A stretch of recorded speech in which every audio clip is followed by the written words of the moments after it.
Oke, jadi kali ini aku mau share gimana caranya pakai template Mindful Budget by Bikin Budget ya. Ini super gampang. Jadi kalau teman-teman udah berhasil purchase, berhasil beli dari web, nanti dapat link menuju file ini, file berupa Google Drive ya, Google Sheet ya maksudnya.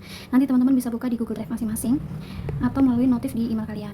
Nah, kalau udah dibuka, nanti filenya kan kayak gini. Ada yang kalau ini contoh tampilan HP ya. Kalau tampilan HP, kadang yang view-nya jadi dark ini ya, dark mode. Nanti kita bisa buat view in light time ini dulu. Nah, jadi terang ya.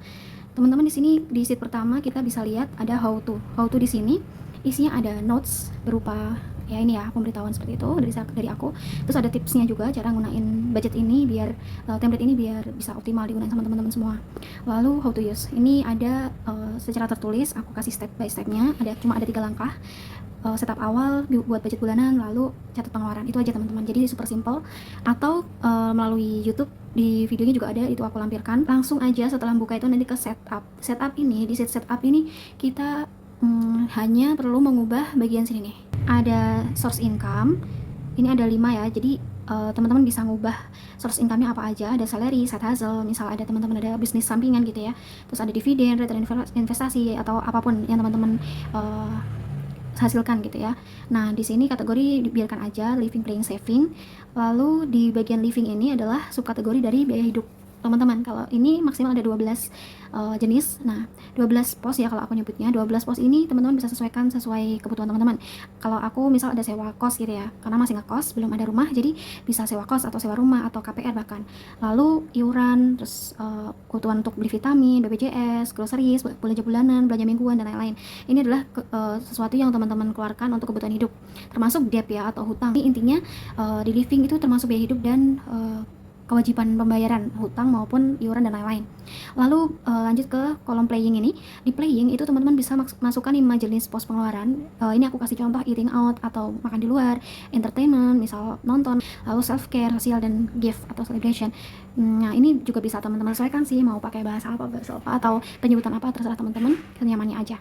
Lalu di bagian saving ini juga maksimal teman-teman bisa kasih 10 pos saving.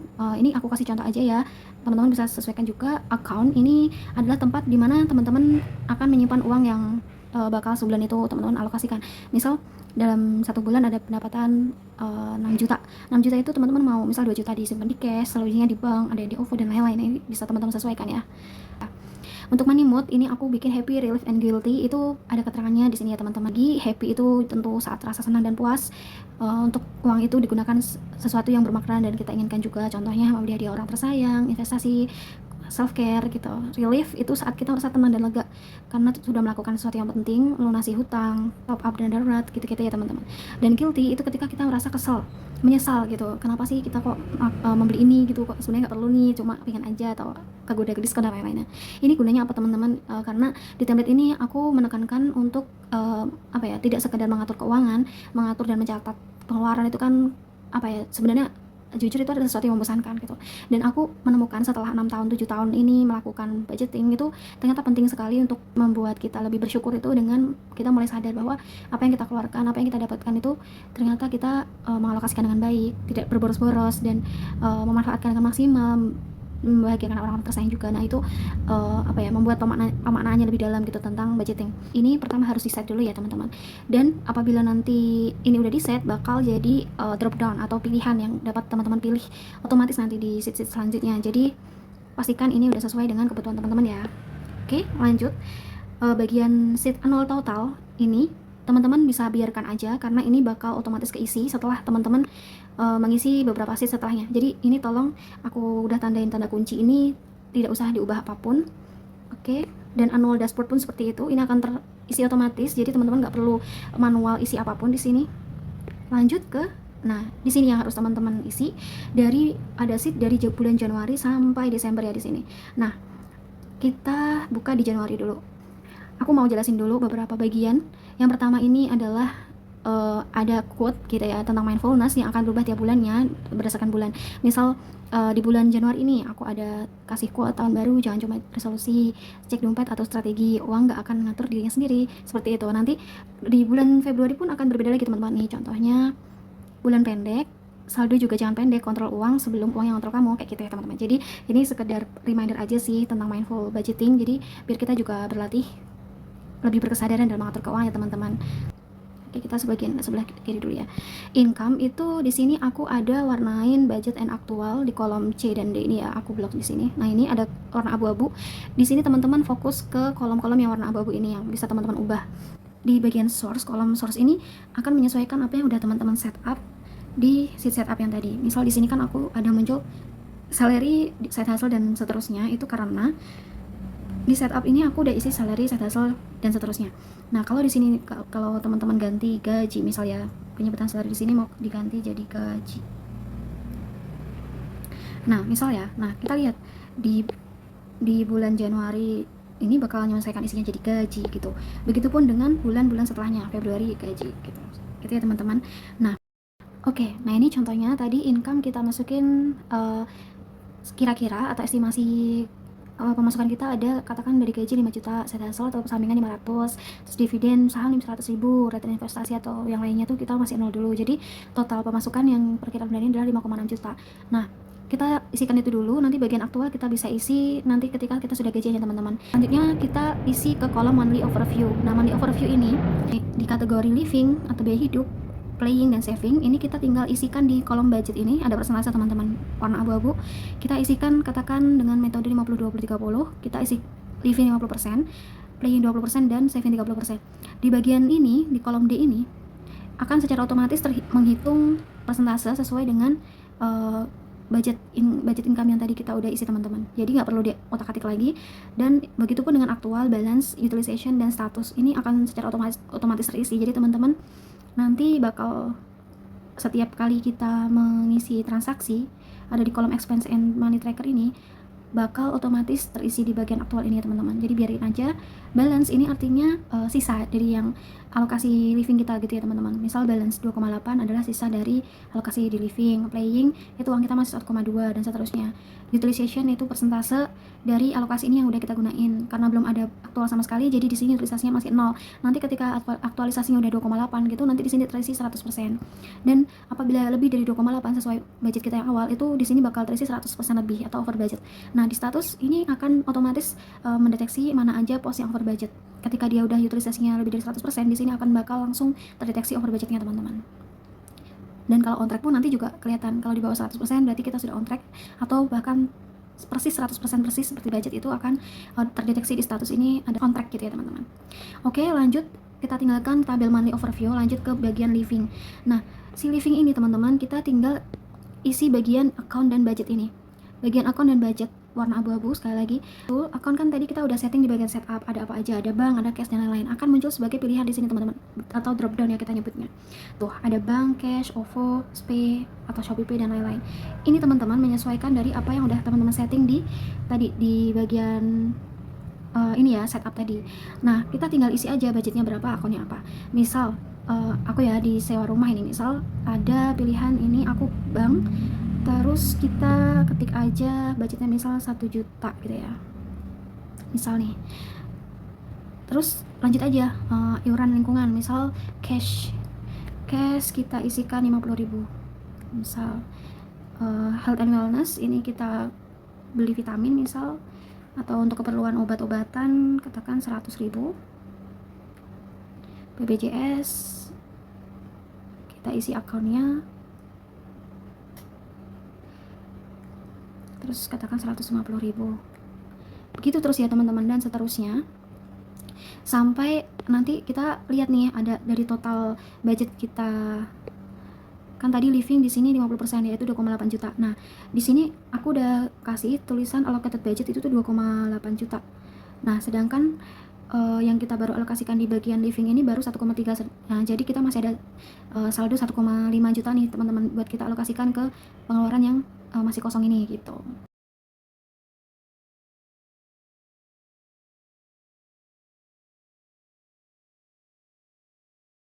Tapi sekali lagi kalau ternyata nggak realistis, kita bisa ubah ini ya teman-teman, bisa ubah di alokasinya. Gak perlu ikut standar 50%. Kalau kita ternyata bisa 60%, oke, kita tulis aja 60%. Tapi di sini jangan lupa disesuaikan lagi, mungkin bagian saving kita kurangin jadi 20. Nah, kayak gitu teman-teman. Nah, jadi menyesuaikan aja bagaimana senyamannya teman-teman.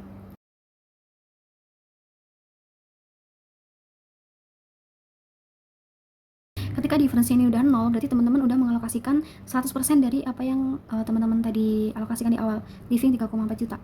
Oke, udah sama ya, allocatednya 3,4, totalnya juga 3,4 juta. Selebihnya di kolom living ini biarin aja teman-teman, nanti bakal otomatis juga keisi. Begitupun dengan playing maupun saving teman-teman. Jadi kita coba ya lagi deh contoh sampai tuntas.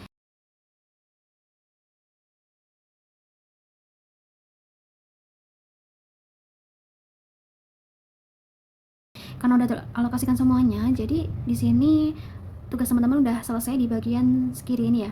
Jadi sekali lagi yang perlu diisi adalah di bagian income cukup di budget dan aktual nantinya. Terus di bagian monthly overview ini cukup di bagian budget persentase.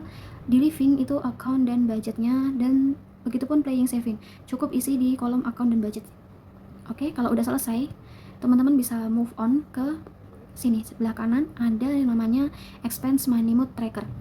Nah, kolom coklat ini ya teman-teman harus isi setiap kali teman-teman melakukan transaksi. Contohnya habis gajian teman-teman langsung top up tabungan, katakan tanggal 1 Januari lah ya, kita contoh aja di Januari. Saving, kita pilih saving. Nah, kategori ini otomatis teman-teman jadi nggak perlu ketik manual, teman-teman bisa langsung pilih di drop downnya. Ada kategori, kita juga langsung pilih aja di drop downnya.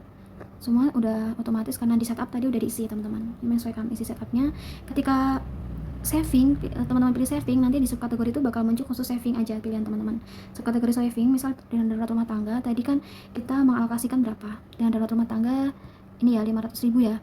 Nah, ternyata teman-teman juga mau top up 500.000. Udah tinggal ketik aja 500.000. Di sini amount 500.000. Oke, jangan lupa pilih akunnya bank gitu ya. Oke, nah money moodnya apa? Ketika kita menabung, money moodnya tentu kita apa? Relief atau happy gitu ya teman-teman. Mana-mana kalau aku misal relief gitu ya. Notesnya kalau perlu teman-teman bakal catat aja, misal bersyukur, alhamdulillah gitu, atau bahkan kosongin aja nggak apa-apa. Saya biasanya ngisinya tuh ketika aku ada transaksi guilty ini teman-teman. Ketika ada guilty berarti aku biar ke-detect gitu ya, guilty-nya karena apa, impulsif atau apa, itu nanti notesnya aku bakal sesuaikan. Oh ternyata guilty karena impulsif atau apapun. Oke, nah si 500.000 ini teman-teman yang udah dicatat di expense tracker itu bakal langsung otomatis keisi di sini teman-teman. Tuh, aktual untuk dana darurat rumah tangga 500.000 dan balance-nya udah 0. Artinya teman-teman udah melakukan transaksi itu 100% utilisasinya dan on track. On track berarti sesuai apa yang teman-teman budgetin.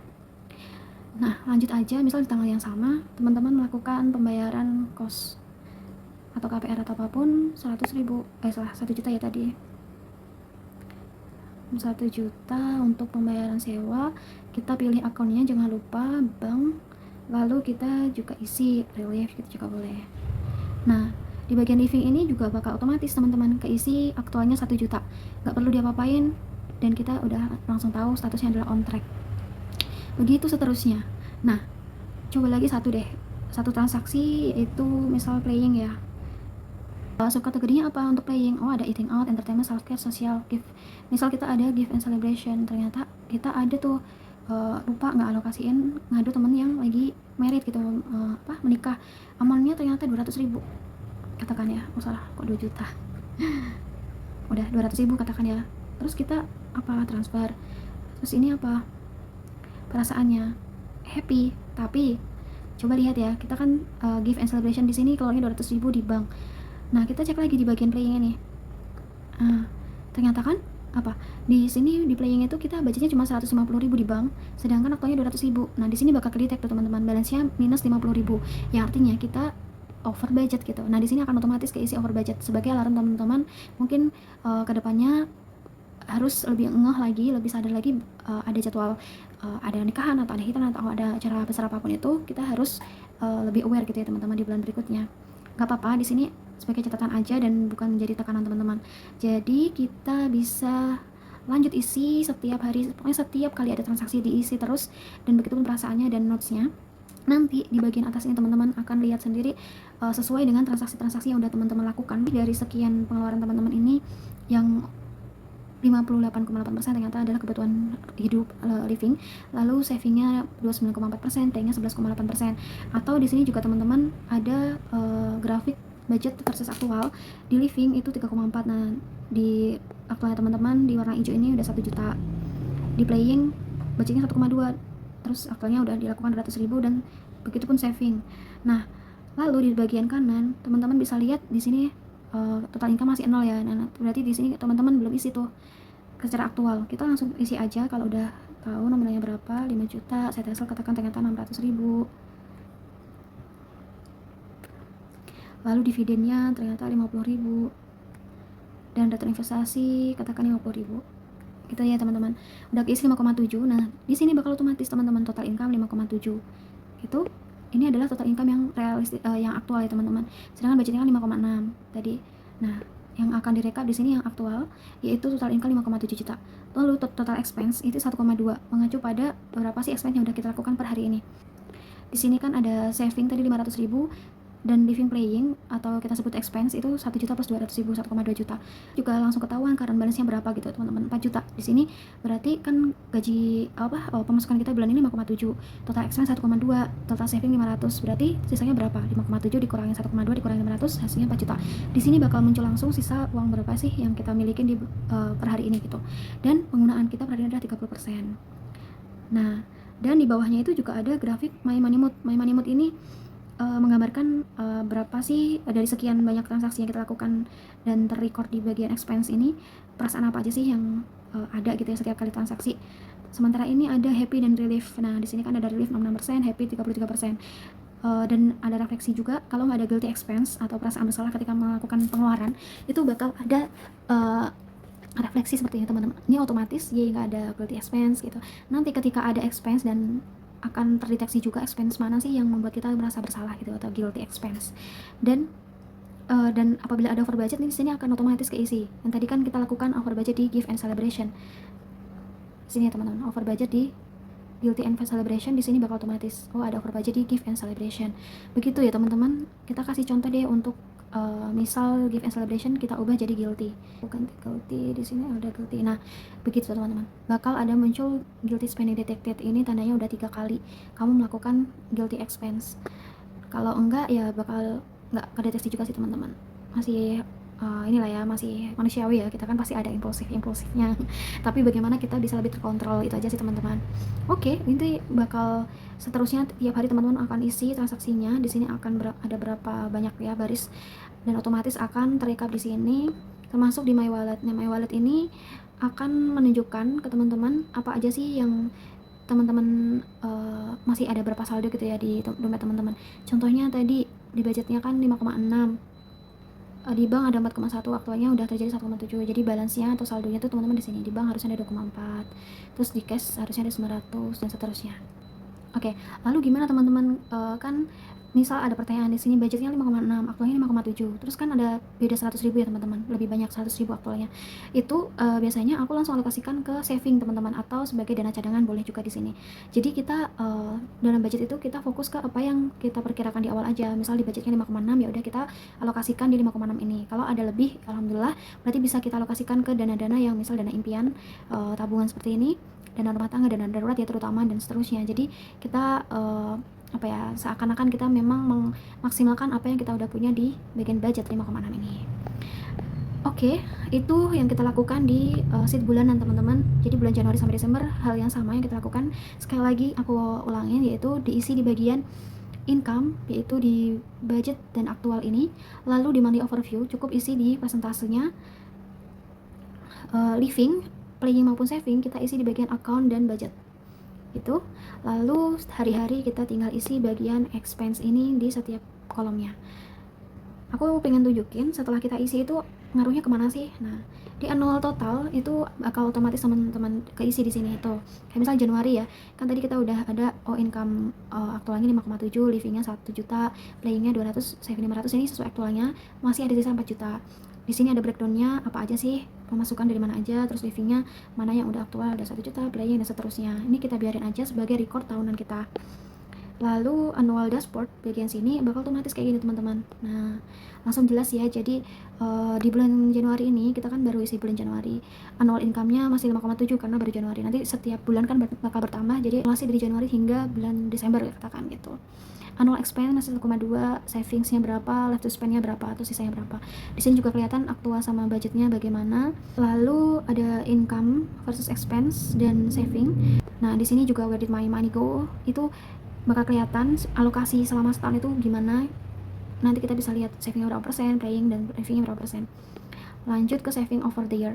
Ini fokus untuk savingnya. Jadi ini akan terus berubah sesuai dengan apa yang udah teman-teman lakukan di bulan Januari dan seterusnya. Kita bisa lihat pergerakan kita tiap bulan itu bagaimana. Apakah kita konsisten menabung atau mengalami penurunan atau peningkatan. Di sini akan kelihatan tiap bulannya teman-teman.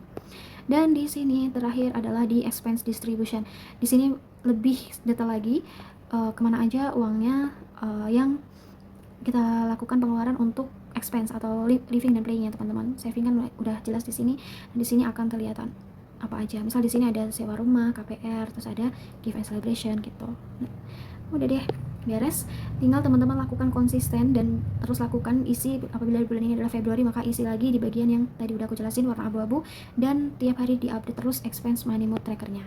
Gitu ya teman-teman, semoga membantu dan semoga jelas. Apabila ada pertanyaan nanti teman-teman bisa reach out aku, tanya aku langsung boleh. Aku bakal temenin sampai beres, dan apabila ada yang masukan atau saran kritik silakan, aku sangat terbuka ya teman-teman. Terima kasih semuanya, dan terima kasih juga untuk dukungannya atas template ini.